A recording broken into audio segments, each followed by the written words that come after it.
Oh, I just love it when things fall apart. So I have to use this microphone because this one just stopped working for whatever reason. And I have to be really careful not to move my hand too much because you might just hear this. Hopefully by the next video I have some kind of new mic, but we just gotta deal with this right now. I did try and record through my phone. That didn't work because I tried to use some other software instead of just my camera, and that sounded like this.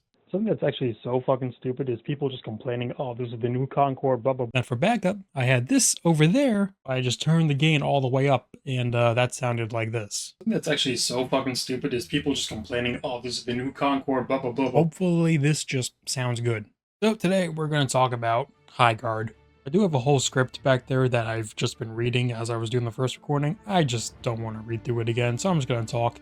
The game wasn't bad, but it also wasn't good. Personally, I liked the gameplay a little bit. These are the people that made Titanfall and Apex Legends. They know how to make gunplay feel fun and good. Did have an interesting idea with this kind of raid shooter kind of idea. It's a lot like League of Legends, minus the minions, towers. Instead, it's a first-person shooter. You go into the middle of the map to loot up, find an item that can go break your enemy's shields, charge in, plant some bombs, blow it up, and you win. Now, some games can last like 5 minutes because if you plant your bomb at something called the anchor stone, you destroy it, you win automatically. Or you could plant some bombs at these other two little generators. They blow, it just does a little bit of damage to their overall base health. Or the people defending can just kill you enough so you run out of lives, then the raid's over and you just gotta start again. And if you start over again and again and again, it can last up to like 30 to 40 minutes a match. The idea of this being a raid shooter is fun. I do feel like more people are going to try this formula out. Maybe it'll be successful to others. Well, guess we'll see in a few years. While the gameplay is fine and the concept is interesting, it's more of the overall design that irritates me. I don't think these character designs are on the level of Concord 2. These don't look like complete ass, but they also don't feel cohesive. If you compare this to Overwatch. Alright, this is really shitty because this just fell out. Overwatch has a futuristic tech kind of vibe, whereas Highguard went for a mythical fantasy kind of thing. But then you have some dudes that just look like they're from Street Fighter or Skull and Bones. And a lot of time you want to identify a silhouette of a person.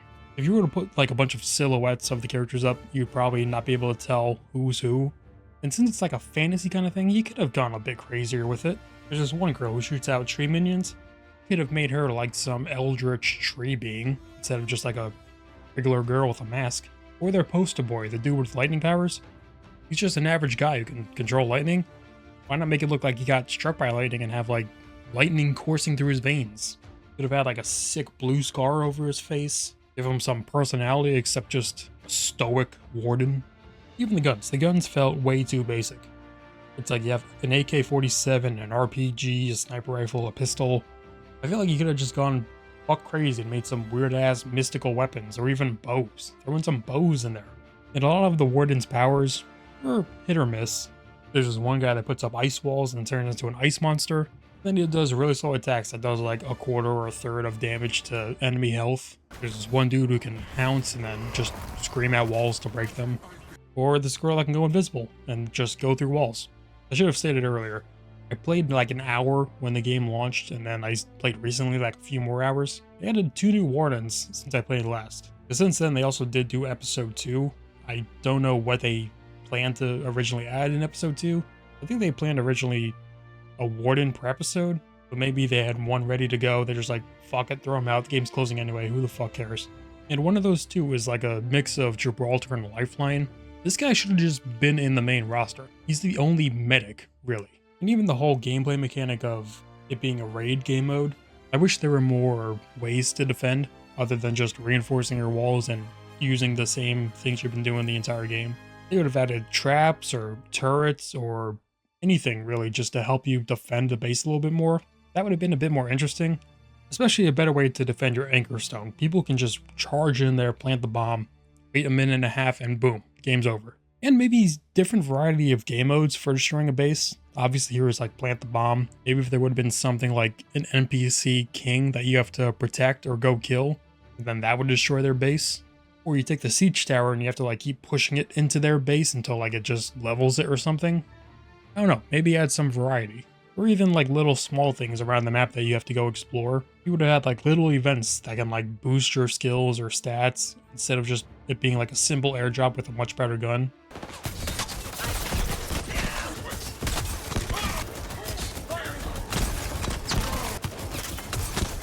Would have given you a better reasoning to go out and explore other than just looting up.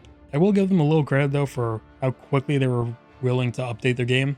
People wanted to play more with their friends instead of just 3v3, but they made a 5v5 like the day after, and then they had the ranked mode right on standby, ready to go. I feel like the game should have just launched early access or have a few betas. Get people's feedback before you just launch a brand new multiplayer game. Here you go. But we'll never be able to see all that with this game because it is dying. This game was pretty much on death's door since it was announced at the Game Awards. I'm sorry, Jeff, but if you have a one final thing game for your Game Award show, it has to be the game people want to look forward to. You've had games in that spot like a Mass Effect brand new game, which still hasn't come out. You had Elder Scrolls at Summer Game Fest, even the new Naughty Dog game. A lot of people hate the wokeness, but it's a new Naughty Dog game, which is always exciting. You know, not everyone's a winner. You've had Fast and Furious Crossroads, you've had a Matrix tech demo, and I guess Highguard fits in that category now. Had this been revealed in the middle of the show, it just would have flown under the radar. Probably had like a simple fan base without too much heat online, and I feel like it would have survived. It probably wouldn't have made like an insane comeback like No Man's Sky. But I feel like it would have survived, you know, maybe 2 years or so. Just a side tangent, there was just so many other cooler games you could have put for this spot. You had a brand new Divinity game by Larian, who won Game of the Year just 2 years ago. 2 brand new Tomb Raider games. There was so much more good shit you could have shown here except Highguard. And it's kind of a mystery online as to why Highguard was shown. People think it was Jeff pushing it, others think it was their funders Tencent. Yeah, people who funded Highguard was Tencent, the super mega multimedia company that just has their dicks in every orifice. I don't know for sure because I didn't do much research. They pulled their funding almost immediately, most likely because the game just got so much hate. They saw it as a dead end, so they just got out. And then a couple weeks after, the developers became a skeleton crew. And just a couple weeks after that, they announced the game shutting down. It was a very short life, and not a well-lived one. Highguard, it won't really be missed. Developers, just please stop trying to make these games. Go back to like the early 2000 days, make fun single-player games. There's enough multiplayer as it is. But at least the game was free, you can just try it. No harm done. Unless you're one of those babies who cries, "Oh, I lost 2 hours of my time." I don't really have that much more to talk about. It's a fine game with an interesting idea, with fine shooting, uninteresting weapons, basic ass powers, and a disjointed ragtag roster of wardens. So we have the list here, and the game might be a little higher than you'd think or hope. Personally, for me, Avowed was very disappointing. I was expecting a much better and more immersive RPG from Obsidian. And also with Pickle Simulator, I felt like I knew exactly what I was getting into. So it's going right in the middle there, number 5 in C tier. Not terrible, it's not good either.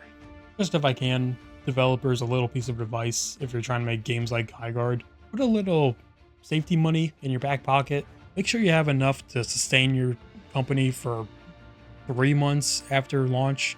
Odds are you're not going to see profit for a little while unless you blow up like Arc Raiders and you just make fuck tons of money. But you don't do that. I end up like Highguard. But also, what the fuck do I know? I don't own a video game company. And I really want to get this video out on the day the game dies. So I'm going to leave it here. See you in the next one.